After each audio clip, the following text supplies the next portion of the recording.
Soviet apologists like to cite this CIA report, showing citizens of the Soviet Union ate more calories than the average American at the time, as proof that living standards in the SU were better than the US.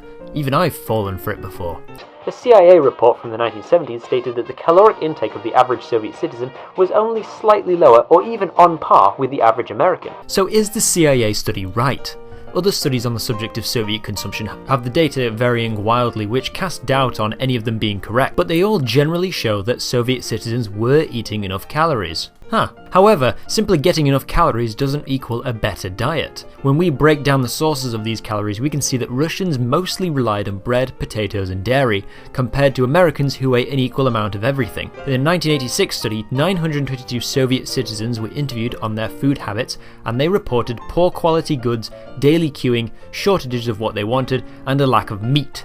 Even the Soviet government admitted there were inefficiencies and shortages in the food supply chain. Despite this, nearly all of the interviewees ate meat and dairy several times per week, because what they couldn't obtain through government supplies, they could usually get through a mix of both legal and black markets. Did Soviet citizens in the post-war era get enough food? Yes. Were their diets varied? Not generally. Was there an abundance of food? No.